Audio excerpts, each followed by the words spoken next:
one thing in common, and that's that they have overcome some insurmountable obstacles to get to where they're at today. Come on, let's go.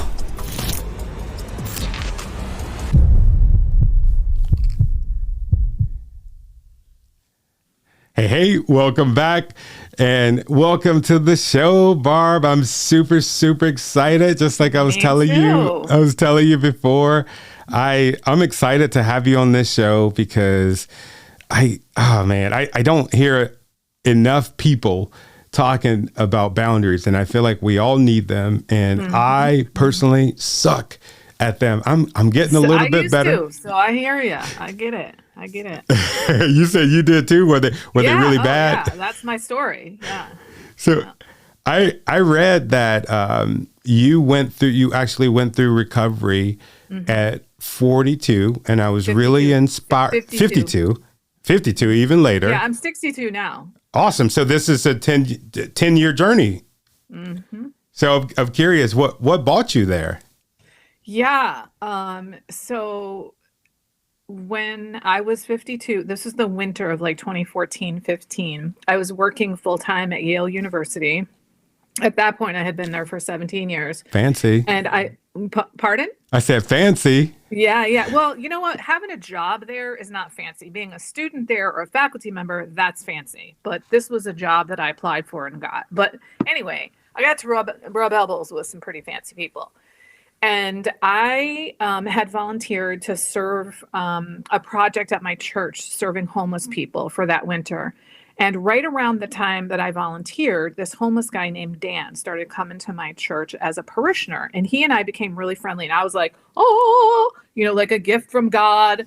Like, so he can help me understand the plight of homeless people so that when I'm serving them, I'm serving like homeless people, not the homeless. And he was actually really helpful in that regard.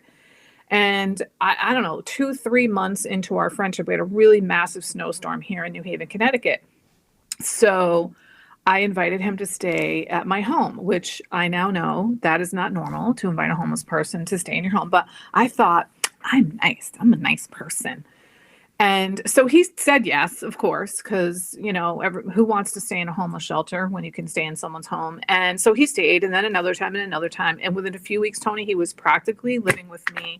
And I soon felt trapped in my home. Wow. So he was a self-admitted alcoholic, self-admitted drug addict. On reflection, now looking back, I think he may have also had a personality disorder because this guy fucked with my head in a way I had never experienced. He made me feel like I was a bad person, like I was crazy, like I was doing things wrong and all this stuff. So one day, I'm in therapy talking with my therapist, and in the middle of a sentence, I went, oh my God, do you think I need to go to Al-Anon?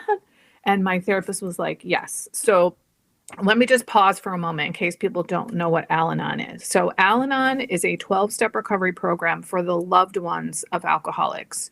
So if you've never heard of 12-step recovery, you've probably heard of Alcoholics Anonymous.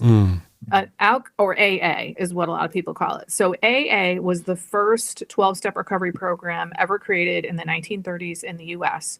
And it was the first time in history that droves and droves and droves of alcoholics got and stayed sober. Well, the second 12-step recovery program ever created was Al-Anon for the loved ones of alcoholics.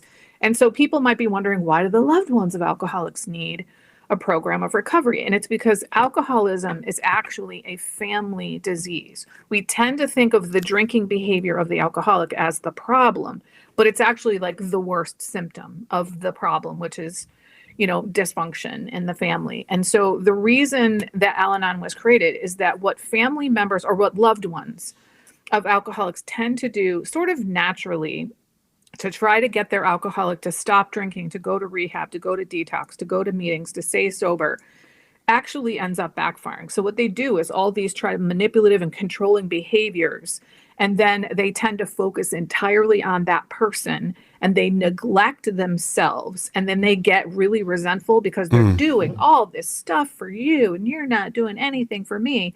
And then the alcoholic also gets really resentful of the family or of the loved ones because they're feeling controlled. And then they use that resentment as an excuse to drink more, and the cycle continues. So I had heard of Al-Anon, And I was like, let me go home. And whatever I punched into Google, Tony, the word codependent came up. And I was like, what? So I had started therapy when I was about 15.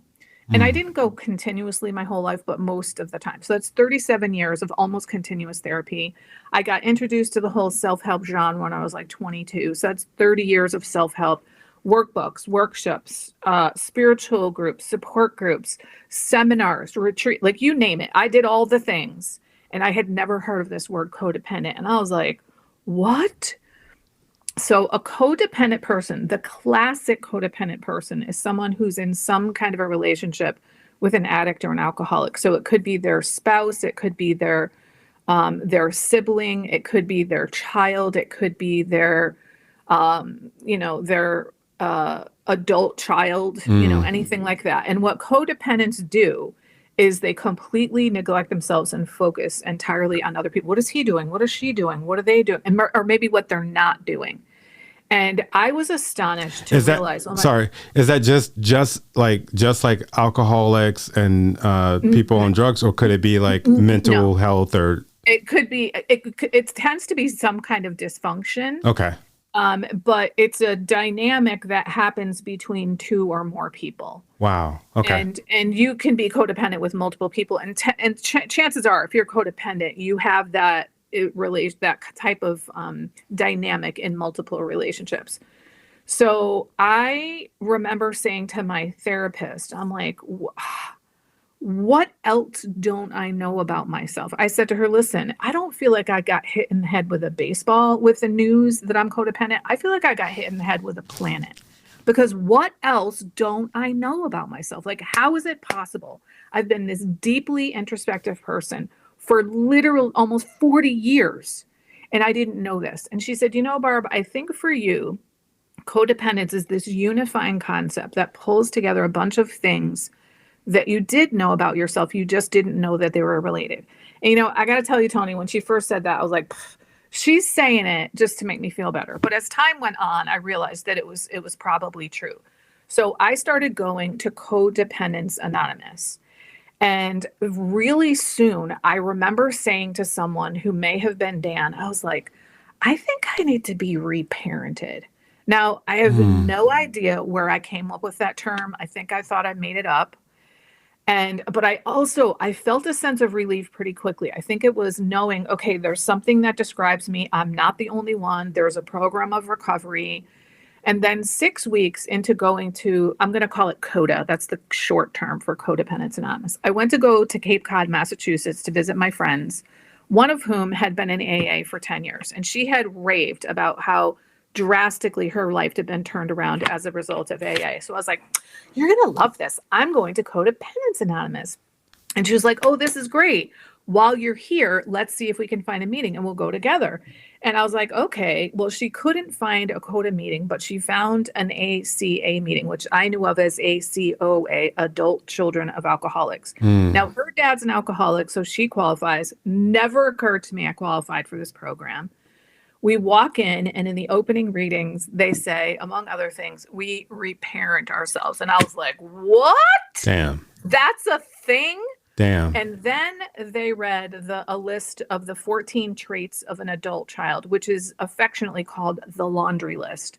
Now, my friend Heidi tells me I sobbed the whole meeting. I don't remember that, but I bought the literature, came home to New Haven, Connecticut. And here's the thing. The name of the program is actually Adult Children of Alcoholics and Dysfunctional Families. I hadn't heard the and dysfunctional families part. Well, that I qualify for.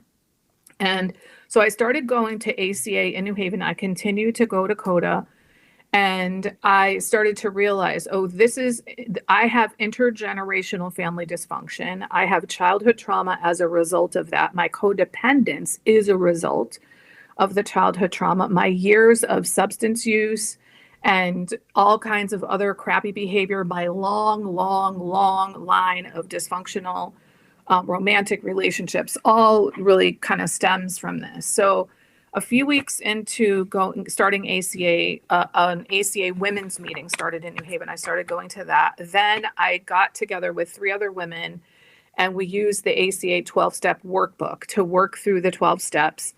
And about a year into that journey, by then I was like, this is it. This is literally what I've been looking for my entire life. This explains everything. I was reading the literature. I'm like, oh my God, oh my God, oh my God. This is what happened. This is what happened. This is what happened. And I didn't know something, quote, happened to me until I read it on the pages. Wow. So about a year into that journey, I decided to stop going to the CODA meetings because they were like maybe a 75% fit, whereas ACA was 100% fit. And there was some messed up stuff happening in those meetings. And that turned out to be a higher powered moment for me because one of the women that I was doing the 12 steps with in ACA had started sharing in our step group about her relationship with food and specifically sugar and her thinking and behavior around that. And I was aghast. And I wasn't aghast at what she was doing. It was that she was talking about it because I was like, oh my God, I do that. Oh my God. So I didn't realize this, but she was trying to like slowly kind of try to get me to go to Overeaters Anonymous, but I didn't realize it. So finally one day I hit what I now know is like a sugar bottom. And she had actually texted me. This was in April of 2016. She had texted me one day and said, hey, do you want to go to an OA, so that's Overeaters Anonymous, workshop on abstinence? And I thought it said on June 1st. And I was like, this is April. Like, I don't know. So I hit my sugar bottom. I look at my text from her and it doesn't say on June 1st. It says Saturday at 1. Like, that's how insane my head was. So I texted her. I'm like, I think I want to go to this thing with you. So it turned out, I thought it was a weekly support group. It was actually a 3-hour workshop featuring speakers. And I walked in and the first guy says, I'm down 185 pounds and I've kept my weight off for over 30 years. And I was like, I'm listening. Now, at the time, Tony, I was more than 100 pounds heavier than I am now. I was like, okay, I'm listening. And so that's like what he did was let people know you're in the right place. Like if you have struggled for decades with massive amounts of weight, it doesn't have to be massive amounts of weight. That just happened to be the case with me. And you really want to lick this thing. This is the place for you. So I didn't even know compulsive eating was a thing. Never mind that I was that, but I was like, oh my God, I'm a compulsive overeater. So I joined Overeaters Anonymous. So I've been in ACA in April will be 11 years. Wow. In OA, it'll be 10 years in April. I've been at my goal weight. Actually, February 1st was 8 years at my goal weight. And my life has been utterly transformed as a result of the 12 steps of recovery. And because my core wound is codependence, and boundaries are essentially the antidote to codependence, learning how to build healthy boundaries in the context of 12-step recovery changed everything for me. So it's not like somebody sat me down and was like, okay, Barb, we're going to teach you boundaries. I basically learned them vicariously through the process of 12-step recovery. And I'll talk about like the benefits and what changed and all that stuff in a minute. But once I got a handle on boundaries and I was like, this is amazing. Like life is so much better. I have so much more freedom, so much more peace, so much less resentment.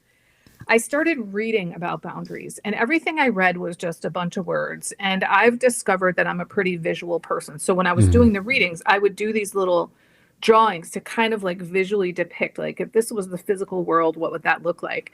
Well, those drawings turned into handouts, which turned into a workbook, which is now the backbone of my boundaries coaching program. And so I mentioned that I was working at Yale University when all this happened. Well, 2.5 years into my recovery, I got laid off from Yale and I found my way into the world of startups, innovation, and entrepreneurship here in New Haven and at Yale. And, you know, series of serendipitous events, decided to start my own business. I knew I wanted to be like a coach and consultant of some kind. It took me a couple of years to come up with boundaries coach because I didn't know anything. So I didn't know like you need a niche and all that stuff. And then a year after that is when I started my podcast. And frankly, I started my podcast, Tony, because of my years of personal development that basically didn't do shit for me. All of the wisdom that I learned in 12-step recovery. So my podcast is called Fragmented to Whole: Life Lessons from 12-Step Recovery. And I really started it because I'm like, there's volumes of wisdom, tools and tips and tricks and techniques, none of which I ever heard of. And all of the things I learned about myself in the last 10 years, but especially the first couple of years, literally none of those things ever came up in my decades of therapy and personal development work and all that kind of stuff. So I was like, I want to get this wisdom out into the world. It never occurred to me that the podcast would have anything to do with my business. And it's now the number one way that I get clients. But I didn't see the connection. I did it as kind of like a service to the world. Like, listen, people, there's like a bunch of wisdom here that is not being told out in the world. And so for me, the 12 steps are where it's at. I know that that's not true for everybody, but I've said a lot, so I do want to pause to give you the opportunity to like say something, because I definitely want to share like what changed in my life and how it changed, and then tips for boundaries and stuff like that. But I want to give you an opportunity to speak on your own podcast. No. Remember what I told you? I'm sitting here. I'm taking a bunch of mental notes. I wrote down some physical notes. This is freaking amazing. Please, don't hold back. Don't hold back for us. Keep going for us. This is beautiful. Man, the way you're a beautiful storyteller. And one of the things that popped out what you said was, and this is like my soapbox, the soapbox that I like to get on and tell people when it comes to podcasting, it's not just let me just do a podcast and this is just this thing that everybody's doing. Like, you get healing from it, but then on top of that, whatever it is that you want to do in your business, it freaking amplifies it. And I don't think a lot of people know that and realize and recognize that. Same thing with me. When I started my podcast, it was like, okay, I begrudgingly did it.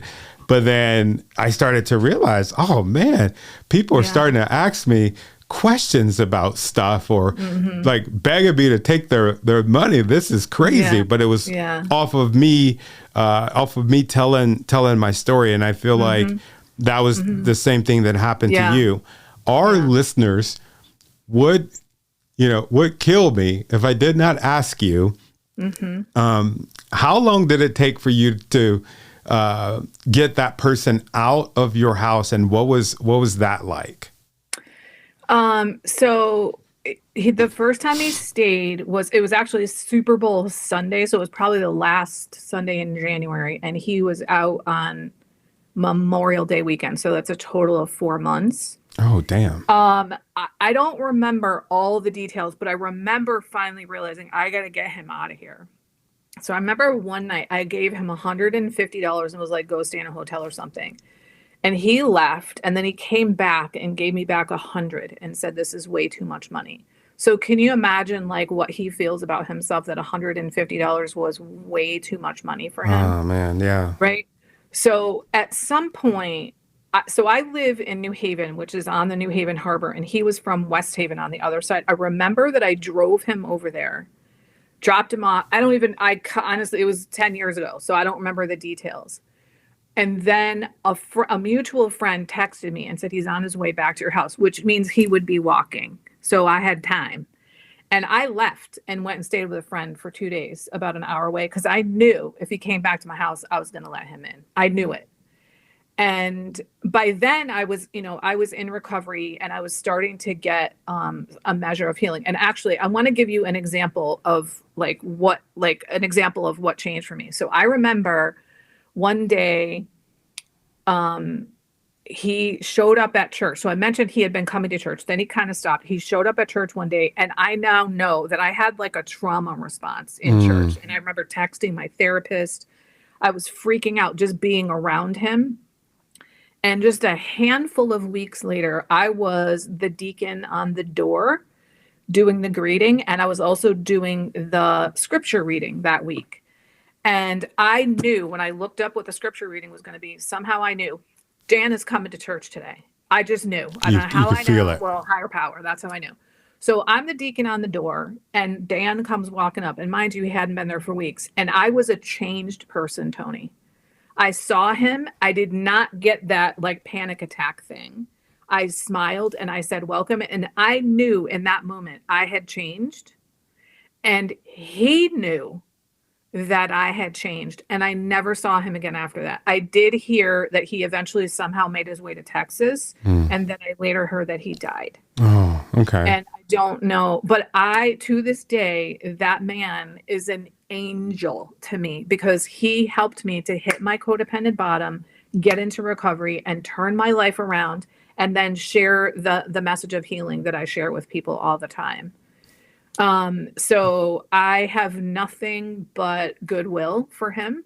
So when I hit my codependent bottom, and so I'm in my basement. I have like a sitting room, but I also have laundry over here. So I'm pointing over here. I don't know what was going on between he and I. We were standing in front of my laundry, my wash machine, and my dryer. And I literally fell to my knees in agony, emotional agony. And I said to him, I'm having a flashback. I have no idea how I knew that, but I knew on some level that it was an emotional flashback. And I now know that was a trauma response. I'll talk more about that in a few minutes. It was a result of the abandonment wound that adult children of intergenerational dysfunction feel. And something was going on with him that he kind of inflamed that. Well, he thought when I said I was having a flashback that I was having a drug flashback. I mostly was like weed and alcohol. I did some cocaine. I've never done anything that gave me a flashback. But he leapt into action. He was like, okay, what are you seeing? What are you hearing? What do you smell? Like basically get in touch with your senses. And it worked.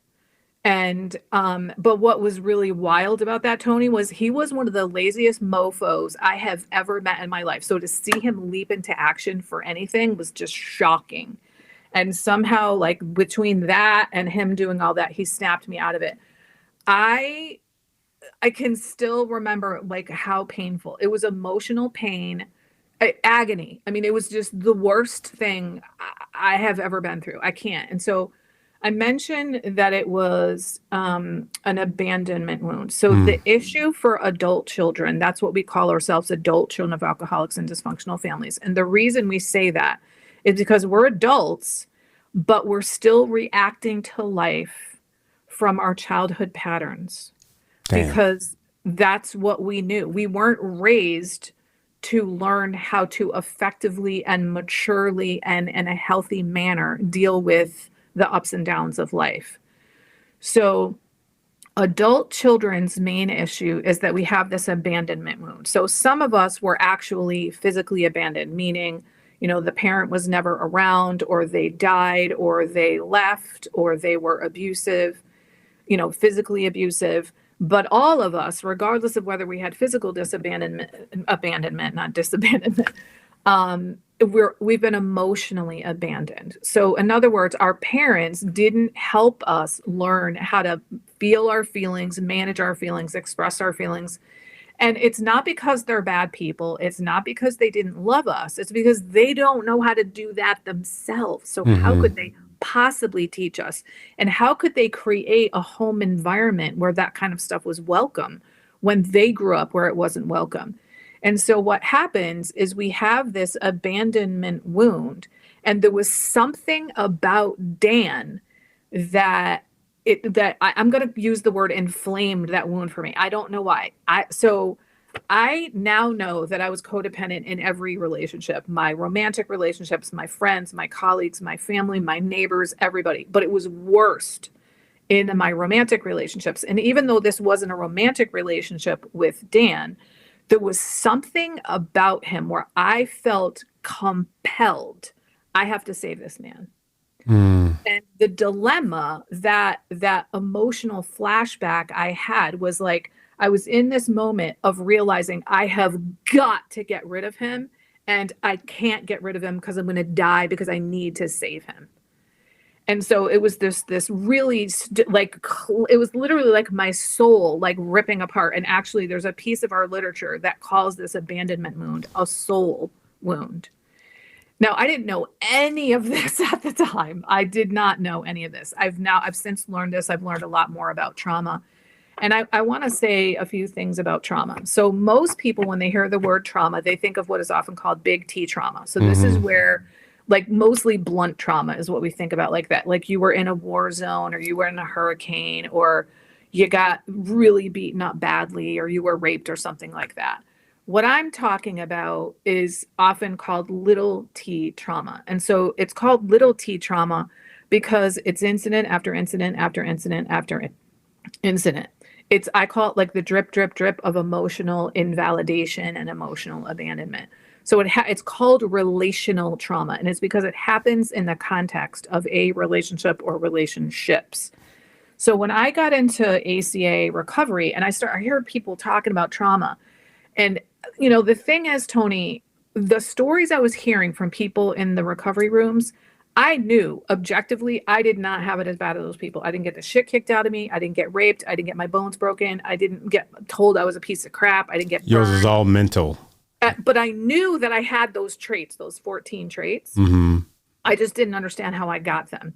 So for my first 6 months, first of all, I was crying in every meeting, which nobody else was crying. And I've been a crier my entire life, but it was the first time I was crying publicly. I cried alone in volumes before that, but I couldn't contain it. And I was making excuses for like why I was there. And then about 6 months in, I came to understand that trauma can result from the absence of good things happening. And I was like, oh, that's what happened. Damn. The absence of good things, the absence of like support and nurture. And it doesn't, so that I'm not trying to say my parents didn't love me. They loved me as best that they could. I got plenty of wonderful, good things from my parents. They did not know how to parent. So I later heard that trauma results from unmet needs. Mm. And I was like, okay, that happened to me. So I started to understand, and I've gotten to learn a lot more about what trauma does. And so it basically affects us in mind, body, and spirit. And so I was incapable of having mature adult relationships, but I didn't know that. So one of the things that people love to hear about me, that's a really good indicator of not just my recovery, but specifically boundaries, is that when I did my relationship inventory in recovery, I happen to date men. So there were 28 men on my list. So this was everybody from I dated them to a few times to I lived with them for years on end. Never been married, never had kids. And every one of them was super dysfunctional. And when I did the inventory, I could see the codependence get worse and worse and worse over time. I also saw that this was my thinking. I didn't know this. I saw this through the process of recovery, that I believed that I was responsible for all of the good things in all my relationships, and whoever he was responsible for all of the bad things in the relationship. Mm. And like, when you hear that, it's like, that's ridiculous. There's no way that one person is always responsible for everything negative.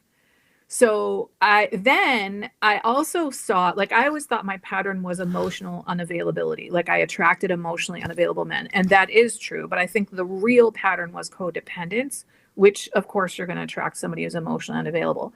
And it is true that I did attract emotionally unavailable men. What I couldn't see was that I was also attracted to them. I didn't know that until recovery. Oh, so not only were they attracted to you, but you were attracted to them for some reason. Clearly, I had 28 of them in my lineup. Like, obviously, right? But I couldn't see that until recovery, right? I couldn't see my part in that. And then what I eventually came to understand is the reason that was going on was because I was emotionally unavailable. You were. Duh.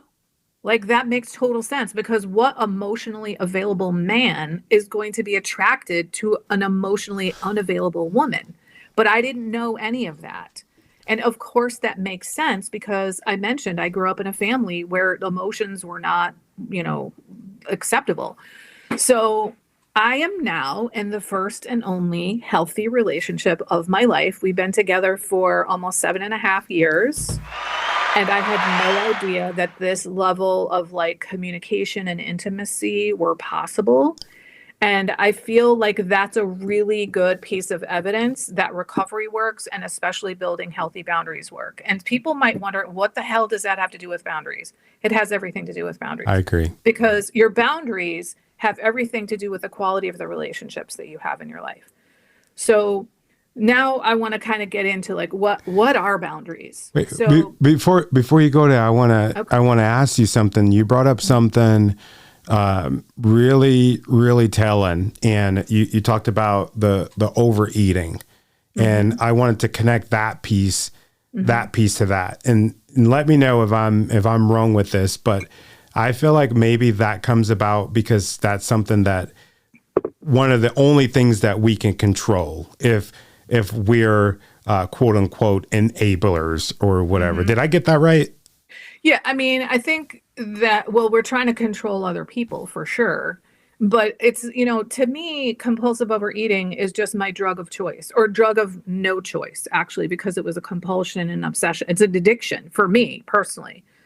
So I mean, it's different in its effects than alcohol and drugs in terms of I'm not inebriated, but the behaviors of alcoholics and any kind of an addict is the same. We lie, we manipulate, we're in denial, we blame other people. We create havoc in our own lives and the lives of those around us. We go into financial difficulty. We isolate, like all of that stuff. It doesn't matter what you're addicted to. It's all the same. It's, addict behavior is addict behavior. But I think it seems to me, because I've been in ASA for a long time now, and I've met people in lots of other recovery programs, there seems to be something very particular about people who are both adult children and compulsive overeaters. Because, and somebody said this to me one time, I was like, yes, drugs and alcohol are not nurturing. Food is nurturing. Ooh, tell me more. And you can have access to food when you're tiny. You typically don't have access to drugs and alcohol until you're at least a teenager. But you can start overeating, numbing, in other words, when you're little. And speaking of numbing, I've literally been numbing since childhood. I sucked my thumb until I was 10. I tried to stop when I was 8. Like I stopped consciously sucking my thumb, but until I was 10, I would wake up knowing I had my thumb in my mouth. I started smoking cigarettes at 13, weed at 14, drinking at 16. And I think the switch kind of flipped for me to go from normal eating to compulsive eating when I was 22. So I've been numbing in some capacity my entire life. And so these last 10 years have been not just learning about feelings, but actually having to feel them, or let me say, getting to feel them, because I stopped numbing. And a lot of my numbing, like I stopped drinking. I basically drank abusively until I was on my early 40s. And then after that, I kind of stopped for a while. And then after that, I just drank like a normal person, like maybe a drink or two. I continued to smoke weed for a very long time, but by then I was well into the food. I had been compulsive eating for decades by then. And so now I get to feel my feelings. And, who knew that the worst part of feelings is resisting them? Like that's the thing, that's the problem. It's not the actual feelings, because feelings, like I love the word emotion. I think of it as emotion, energy in motion. It's energy that moves in your body. And it doesn't stay there because energy morphs and changes. That is the nature of energy. It doesn't just sit there and stay the same. So I've been trying to avoid emotions my entire life, thinking I'm going to die from them. They're going to kill me. And it's actually my resistance to them that's way worse than the feelings. And I've had times, especially the last couple years, as I've gotten deeper and deeper into this work, where I've literally splayed myself on the floor and I'm like, all right, feelings, go ahead. And just like, there's been a couple times, Tony, where I've literally dry heaved, but I'm talking about 7 seconds here, not 17 hours. Like I think it's going to be, it's like, I just let the feeling come and I'm like, oh my God, I didn't die. Like, holy shit. But I've been trying, I've been doing this numbing my entire life. And now I'm not. Wow. Yeah. You can tell how immature I am. Anytime I have a guest that curse, I start smiling like a little boy again. Yeah. I say the F word all the time. And I have 341 episodes of my podcast. And I think it's been 3 times that someone has said something negative, like, do you have to swear? And I'm like, yes, I do. Don't listen. That's the way you talk. So, but right. But many people say, oh my God, Barb, I love that you swear. It shows that you're authentic, you're real. I swear, that stuff. And I'm like, I don't, and people say, oh, it shows you're not intelligent. I'm very intelligent. I like to swear. It's how I talk. It's how I express myself. Yeah. How And is if you that don't even like a it, meter of, how is that even like define your intelligence? To me, I think people are more intelligent that swear. I think they've actually done studies, and I think that's actually true, but it's something like the anti-swearing people think that it makes you sound like you're unintelligent. And I'm like, I don't care whether you think I sound intelligent or not. I know that I'm intelligent and I don't need your validation. And I also think, like, if you don't want to hear me swearing, don't fucking listen. Turn the thing off. I agree. Like, you have agency. Go listen to someone else's podcast. I agree. I'll never forget. I went to my childhood pastor's house and hanging out with his kids. I had never heard this dude curse before, but I heard him on the phone and he was in another room. Fuck this, fuck that. And I was just like, wait a minute. So this dude curses at home, but he don't like swear like at church or at the school that we were going to. Like, to me, that seems very inauthentic, but I'm like, if he could swear, I could swear. Right? Yeah. But anyway. Well, the thing is, he has a role as a pastor and in a school, Uh-huh. and that role, people would have a hard time taking him seriously. And he's also a role model. So like when I work in an office, I'm not, and when I speak on stages, I don't say that, well, okay, if I'm talking to a recovery community, I say the F word from the stage. But if I'm talking to a professional audience, I don't swear at all. I don't know how I'm able to manage that. I wish I understood that. But, you were driving somewhere, and I stopped you. You're getting ready to get into the actual boundaries. This is the good stuff. Yeah, the folks this is why everybody came here to see and to hear is how do we put those into place. Yeah. Right. And I'm definitely going to talk about that. But I think one of the important things about sharing my story is that people can recognize themselves in it and see that, look, if I can change, so can you. Right. And I was 52. So many people think, oh my God, I'm so old. It's too late. It's not too late. I don't care if you're fucking 99. It's not too late to change. Okay. So I mentioned, I'm in this healthy relationship, and people might be like, what does that have to do with boundaries? It's because when you learn to build boundaries, you're essentially getting to know yourself. You're getting to know what's okay with me, what's not okay with me. What do I want? What do I like? What do I need? What do I prefer? What's my responsibility and what's not? And the reason that matters is because people with poor boundaries don't know that. They typically are bending over backwards for other people. A word I hear all the time is I'm a chameleon, or I have these different masks or facades up. I'm a people pleaser. I'm super accommodating. I'm an overgiver. I'm a peacekeeper. I pretend things are, okay when they're not. Well, you're not. If you know who you are and what's okay and not okay, you're not going to do that. So I can present my authentic self, because I know who that is now, to my partner.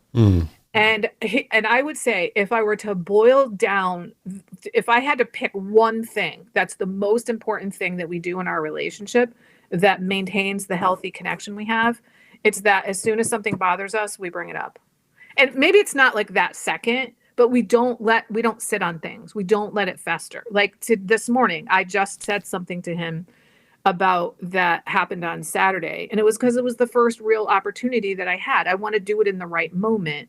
But in the past, I would be like, I have to wait for the perfect right moment. And then it would never happen. And so, you want to say something as promptly as possible, like whatever makes the most sense for you.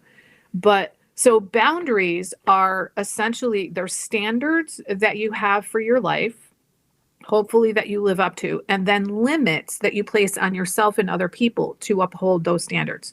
So the example I like to use is health, because most people can understand that. So as I've made the case, I've abused and neglected the shit out of myself, right? I want to live till I'm at least 104. So I'm really trying to take care of my health. So I have lots of health standards in my life. So I have a lot of limits that for myself and for other people. So a limit I have for myself is I don't stay up all night scrolling, watching Netflix, or reading that book, or doing whatever.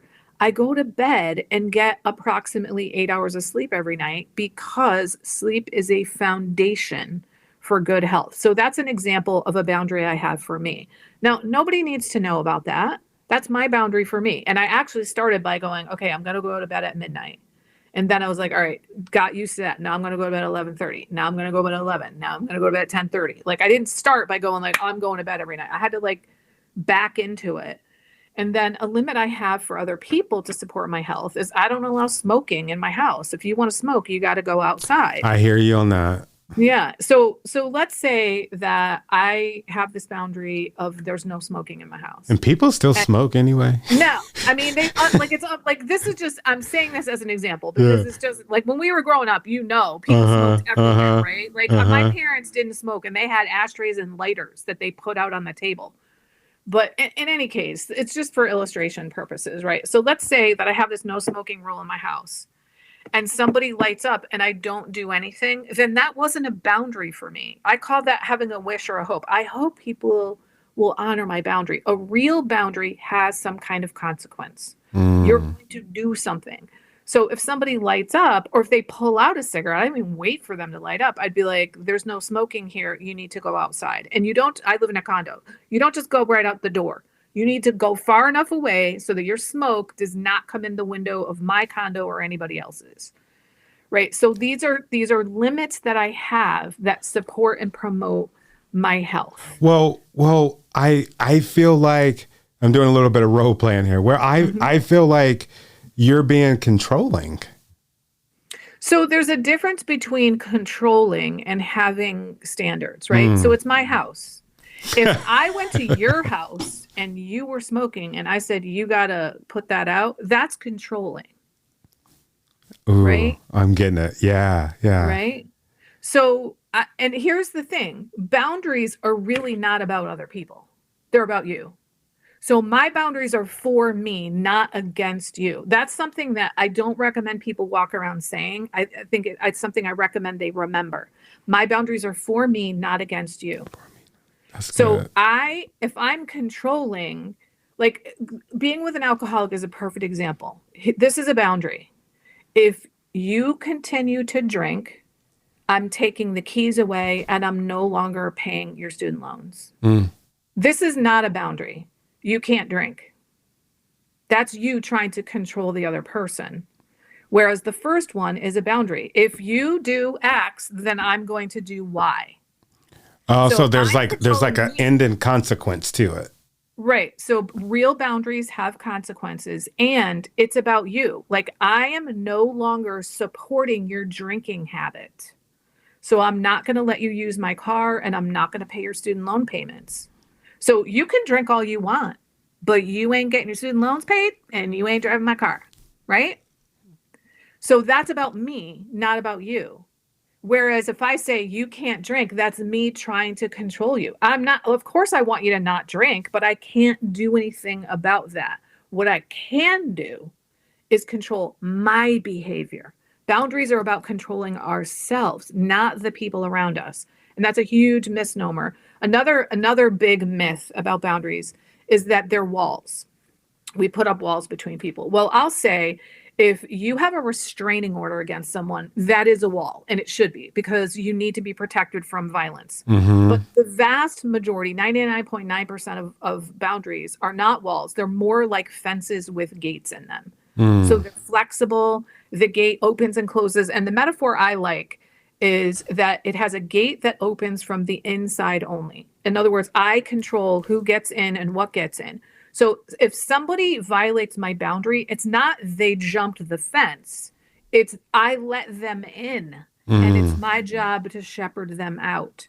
So if someone has been, quote, taking advantage of you for years, they're actually not taking advantage of you. You are giving them the advantage. You know, like I was a volunteer-aholic before I got into recovery. I volunteered for some like 13 different nonprofit organizations before. And people would constantly, because of that, ask me to do stuff because I was a yes woman. And so then I would be like, I can't believe she just asked me for the 17th time. Well, you know why? Because I said yes. You keep saying yes. Times. I trained them to ask me. And then I want to talk about the resentment that you talked about in the very beginning. Resentment is a fantastic indicator. It's either time to set a boundary or to shore up a boundary. So, and I want to also use resentment as an illustration about the feelings learning that I was talking about. So I grew up believing that if someone did something annoying, that it meant they're a dick. Okay. Well, now that I understand feelings, I realize my annoyance is probably, well, it's definitely about me, not about them. And it's probably an indicator that I'm letting something go on that I don't want to go on. They're doing something that's not okay with me, and I've been letting them do it and not speaking up. But because I think my resentment is it's a verdict about them, they're a jerk, but it's really information for me. Hey, maybe it's time to set a boundary. Maybe it's time to set a limit. Maybe it's time to speak up and say, this really isn't okay with me. Or I'm not available for that. Or I'm not going to make it. Right. So, like resentment, really good indicator, time for a boundary. And then it's also, I feel like it's a really good example of how to understand what feelings do for us. Because I grew up having no clue about what feelings meant, or a lot of them, like what they even were. Like shame, for example. Shame and guilt are the main reasons that people either don't set boundaries or they cave. They set boundaries. I didn't even know, Tony, until I got in recovery, that flood of like yucky internal drugstore chemicals that was happening to me. I didn't even know that was shame. I didn't know that I had been walking around mired in shame for basically just existing. Like the idea, if I mispronounced a word and someone corrected me, I would want to die inside. Oh. The fact that I can stand up on a stage and mispronounce a word and be like, oops, is amazing. Like that is evidence of my recovery because I don't walk around mired in shame all the time. And, so I want to give some other examples of what boundaries have done for me. So, I mentioned I was a volunteeraholic. So I was resentful all the time. I was exhausted. I had low energy. I felt often trapped because I just kept saying yes. And actually, I want to say something about, you said something at the beginning. We say yes when we mean no. And I would prefer to say we say yes when we really want to say no. We don't mean no. We mean yes, but we want to say no, but we don't have the capacity to say no. So we say yes. Right. So we say yes. So, I'm saying yes to people all the time and I'm resentful. Well, now, when I look at my life right now, I actually donate many more hours per week in community service now than I ever did before. But here's what's different. I do it strategically rather than at the drop of a hat. I do it by choice rather than some compulsion or some sense of obligation that I have to do this because if not me, then who? And if not now, then when? And I do it after filling my cup first. So the only way that I'm going to have a full cup is if I fill it. So I don't know if you know Ashley Kirkwood. She wrote the book, Speak Your Way to Cash. She's amazing. Yeah. Yeah, I do. Yeah. She's a black lady, right? Yeah. She's dope. She's amazing. She wears different glasses like every time you see her. She's amazing. She says, you can't pour from an empty cup. You want to pour from the overflow. Well, the only way you're going to have overflow in your cup is if you fill your cup first. So what gives you energy? And this brings up something so I primarily target professional women who say yes when they really want to say no and who neglect themselves because they're so focused on others.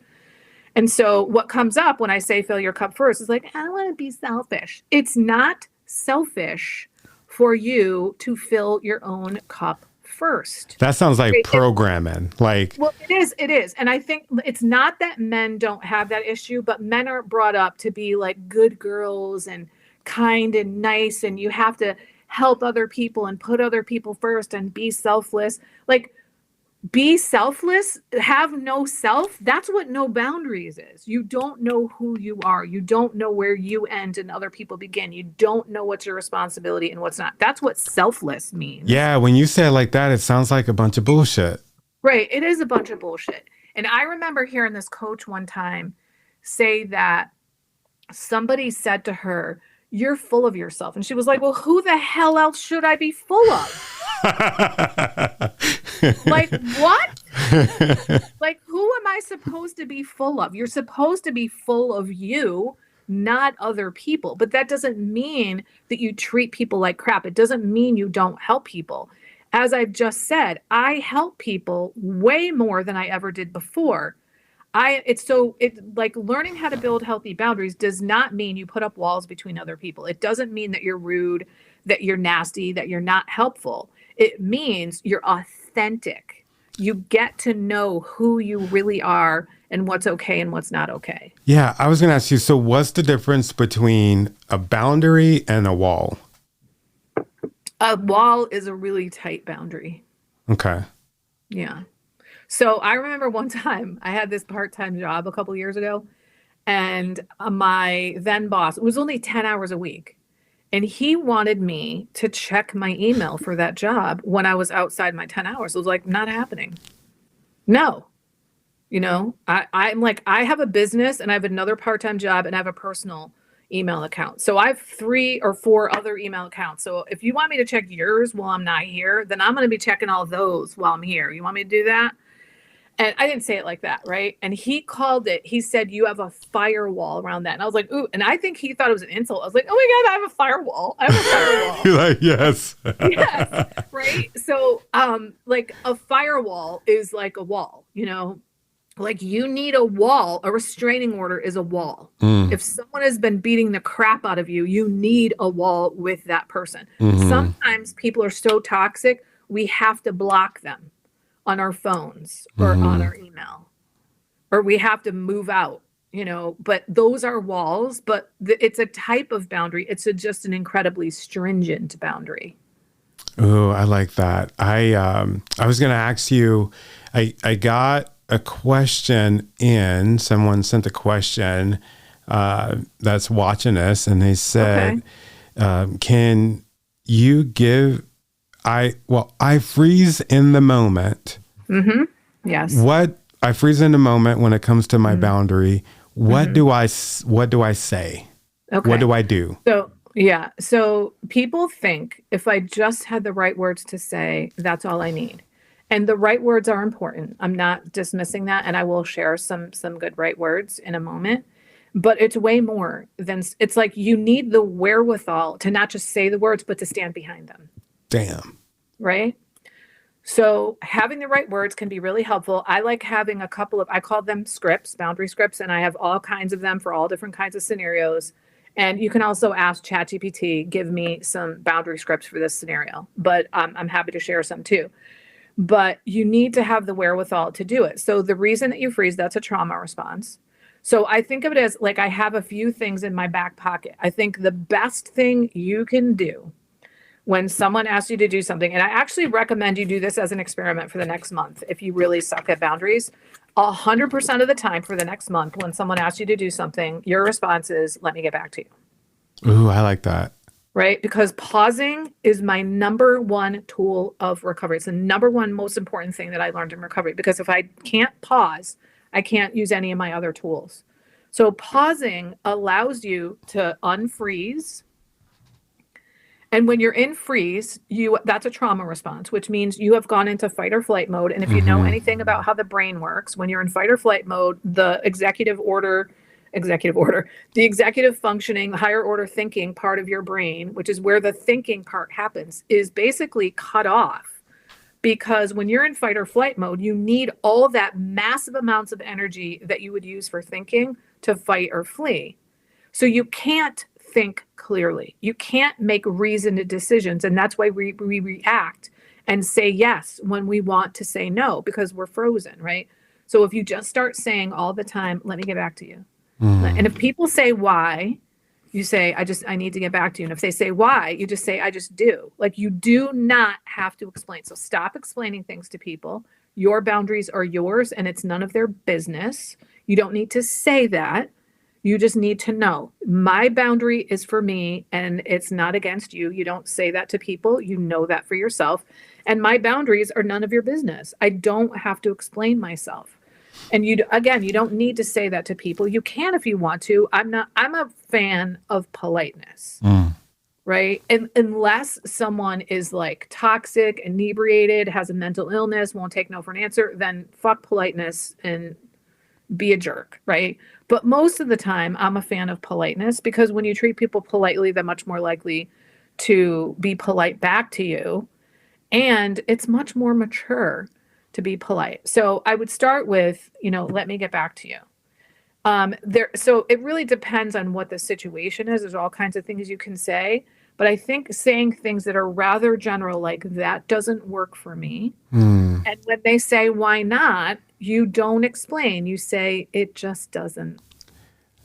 Oh, I like that. I was going to ask you, how do you enforce boundaries without over explaining? And that's coming from me, because somebody will ask me, hey, can I borrow $300? And I'll go,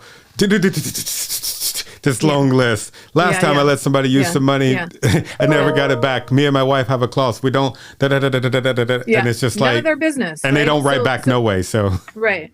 So this is one of my tips for setting boundaries. This tip is that you have a rule. Okay. So sometimes you say, I have a new rule. I no longer lend money to people. Or you could just say, I no longer lend money to people. Or if it's not, maybe you still do lend people, but you don't want to lend it to them. You say, that's not going to work for me. I like that. Or if you want to be able to lend money to that person again in the future, but you can't right now, you can say, not at this time. And if they say, why not? You say, I just can't. Oh, man. And if they keep pushing you, you just keep saying, I just can't. I am getting some good questions. What if somebody hits you with, you've changed, or you're being selfish? So you've changed. You say, yeah, I have. And I really enjoy these changes, or something like that. And, so you can agree to disagree with people. So you can say, well, you might call it selfish. I call it self-care. So people call us selfish when we used to accommodate them and we're not anymore. So they're actually the selfish one. You don't say that to them, right? But here's the thing. If you've been accommodating someone your entire life and you stop accommodating them, they have every right to be upset with you, because you are making their life easier and you're not making their life easier anymore. That's upsetting. But it's not your upsettedness. They get to be upset and they own that. That's a boundary. Their emotion of upsettedness is their emotion and it is not yours. So you almost have to compartmentalize their bullshit, pretty much. No, you just don't have to take on their bullshit. It's not compartmentalizing. It's differentiating. That's their feelings and these are my feelings. They're in charge of their feelings and I'm in charge of mine. Because here's what we do when we have poor boundaries. We try to manage other people's feelings. So meaning, I don't want them to be upset. So I'm going to contort myself in 57 different ways so they don't get upset. That's not your job. Like, are you going to do that for the 8 billion people on the planet? Like, there's no way you can please everybody. So please yourself. And that reminds me of something else that I've heard. Like, so one of the reasons people don't want to set boundaries is they don't want to, quote, hurt people's feelings. Like, I don't want you to hurt people's feelings either. But if someone's feelings must be hurt, it shouldn't be yours. So here's an example of that. Let's say, Tony, that you have 5 people that you need to set boundaries with, and you don't set boundaries with any of them. Your feelings are hurt 5 times over. Damn. But let's say that you do set boundaries with all 5 of those people. Maybe 1 or 2 of them might get their feelings hurt. So that's 1 or maybe 2 separate people who each had their feelings hurt once, as opposed to you getting your feelings hurt 5 times over. So that's what I mean when I say, if someone's feelings must be hurt, it shouldn't be you. We have not been taking ourselves into consideration when we say, I don't want to hurt people's feelings. You get to be one of those people whose feelings you're not hurting. Is there a certain personality type that is susceptible to this?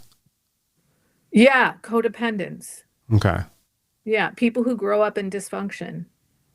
Okay. people who've been abused. Wow. Hmm. Yeah, you've given me a lot of information here. You're like the perfect guest. I can tell that you have been through it. I can tell that you've stumbled, you've fallen, you've gotten back up, and now you're helping other people. What does that look like with you helping other people? Because I know for a fact there are plenty of people that are watching this right now, plenty of people that are going to listen to this on the podcast, and they're going to say, you know what? That sounds so good, but I absolutely need some help in getting there. How do they connect with you? How do they get this help? Are you open to helping other people? Yeah, I mean, I think the gateway to connect with me is through my podcast. So obviously, you listen to a podcast right now. Go on over to mine, which is called Fragmented to Whole, or you can go to fragmentedtowhole.com and start listening. As I mentioned, I have 340 episodes, so you can binge to your heart's content, and you'll find out from there all the ways that you can connect with me. So my flagship program is called Unshakable You. And it is a 12-week boundaries coaching program where I help people build what I call internal safety so that they can actually stand up for themselves, show up for themselves, and follow through and stop, the freezing and all that kind of stuff. And so they can go to my website is higherpowercc.com. That stands for coaching and consulting. It's higherpowercc.com/unshakable. Is that, or if you think you want to have a call with me, I do 30-minute, I call them Say No Without Guilt calls. That's for people who are interested. You can go to barbchat.net to sign up for that. And then if you really think that you want to have like you don't want to commit to 3 months at a time, or you want to like test me out or something like that, I do these 3-session clarity and connection calls. So they can go to higherpowercc.com/clarity. And then I have a ton of stuff on my LinkedIn profile. I used to be on Facebook and Instagram. I don't post there anymore, but I still have tons of content there. And then my website, I have stuff on workplace boundaries, romantic boundaries, personal boundaries, family boundaries. And I have quizzes for all those different areas. And then I have free stuff. So like my website, my podcast, and then I'm on LinkedIn. And speaking of which, a comment came through here that I can see. Yeah, here The person said, I'm I'll both pop it relieved up. that I am not the only one and sad at how much I can relate. So I would say, don't be sad, because what this means is if you start building boundaries, you can have way more control over your life than you think you can. So I went through my life thinking other people, places, and things were the problem. And when I found out, like, oh my God, I'm the center of the issue here, that's empowering. Because if I'm the problem, then I get to be the solution. If other people are really the problem, I am screwed. But you're not screwed. So I would say, please don't be sad. Please feel empowered. Oh, that's so good. And I'm glad that they brought that up, because it made me think about something else. Do you, like, the people that you work with, do you find, so I'll go from a parent lens. Like, do you find a lot of parents that have a problem with setting boundaries with their children? Yeah. And I've worked with typically people who have very young children and are going through divorces. And a lot of parents of adult children that have either mental health and or substance use problems, or sometimes chronic illnesses and stuff like that. That's not always the case. Sometimes it's people with workplace boundaries issues. Sometimes it's people with romantic boundaries issues. And the reality is that most people, if they have poor boundaries, they have them everywhere. There are some people who are great at work, but everywhere else they suck, or vice versa. But I tend to work with professional women. Not everybody is, and it's not that I won't coach men, but I gear my stuff towards women, because I was a professional woman when I learned to build boundaries. And actually, that's one thing I forgot to mention was I was still at Yale when I built boundaries, and I saw this ripple effect of my boundaries on my team and my project and my organization. And I was like, wait a minute, what's happening? Because none of them are in recovery, and I'm in recovery. None of them are building boundaries, and I am. And it was just a really good illustration, Tony, of how When one person changes the dynamics of their interactions, everything around them changes. We have a ripple effect on our community, on our family, on our workplace when we clean up our stuff. And so, I primarily work with professional women, and I've worked with some really high powered women. They're not wallflowers. Like, I worked with a woman who was a Hollywood producer. I worked with a woman who was in the C-suite at an oil company. I worked with an international model. I worked with a woman who was on the board of a national newspaper and it was a former correspondent for, like, I want to say like the London Times or something. So, and not everybody I work with is like that, but like there are people who appear on the outside like they have got it all together and they are falling apart inside. And those are because the they're people struggling I really with like boundaries. to work with, because that was me. Yeah. Wow. That is incredible. I was going to ask you, if you want to put you on the spot for a second, if you could say one last thing to that person that is struggling with boundaries, the one thing that you think that they just need to hear, like right now, Yeah. if you can talk to them. I would say keep the focus on yourself. No, you're good. It looks like we lost you there, Tony, but it also looks like we're still live. No, you're good. You're good. Oh, we're good. Okay. I was like, what happened? I see, you profiled me. Got it. So I would say keep the focus on yourself. And again, this is not about being selfish. This is focusing internally. So I have actually 5 tips for how, I'll do it really quick, for how to keep the focus on yourself. Number 1, ask, what do I want or need right now? I never asked that before. When you ask it, you're not going to know initially. Keep asking. And even when you start to know, you won't give it to yourself. Keep asking, because eventually you will. Number 2, what's my part here? Like, what am I doing? What could I do differently? Number 3, is this really my business? Like, am I jumping in to rescue, fix, and save people? Am I giving unsolicited advice? It's not my business. And then another one is, whose feelings are these? Are these mine? Because if you're worried about other people's feelings, you're probably neglecting your own. Other people get to be upset. And then my favorite way to keep the focus on yourself is to take really good care of yourself. This is that part I talked about earlier about filling your cup first. What fuels you? So you want to start reducing things that drain you and increasing things that fuel you. So things that fuel me tend to be what I call conscious contact with my higher power, prayer, meditation, journaling. I also do things like, I've been doing a lot of puzzles lately and reading for pleasure and walking outside and spending time with loved ones. Like, we get to do those things. Like, when you die, you're not going to be like, oh, I wish I sent more emails. So I would say keep the focus on yourself, not them and what they're doing or not doing, on you. What are you doing? What are you thinking? What do you want? That's what I would recommend.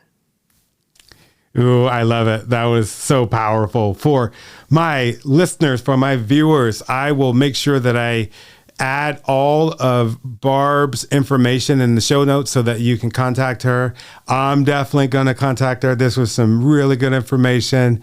And I think we'll go ahead and land it there. Ooh, that was great.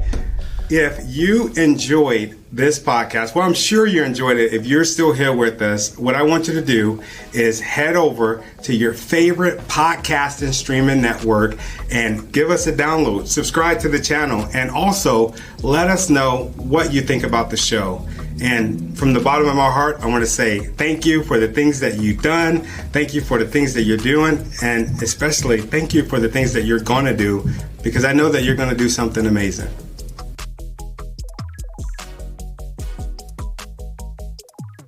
Wait, don't go yet.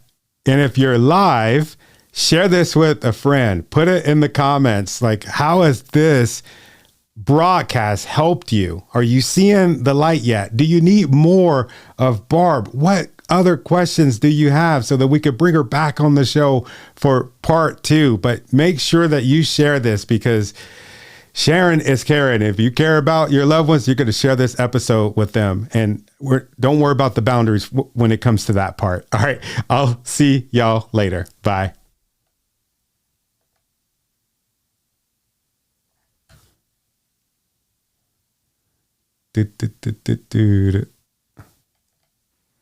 That was so good. Yeah, good. Yeah. So listen, if you do get a bunch of questions, I'm happy to come back and just answer all the questions. Okay, that'll work. Because Yeah. I was as we were going, man, I got probably like 20 DMs from Nice. LinkedIn from folks that are like, hey, ask this, ask this, ask Yeah, this. yeah. Okay. Yeah. So if you want to just like grab a hold of those and then, we can come back, I can come back another time and literally just answer those questions. Sounds Or you good. can advertise it as like a Q&A, like so people can also show up live.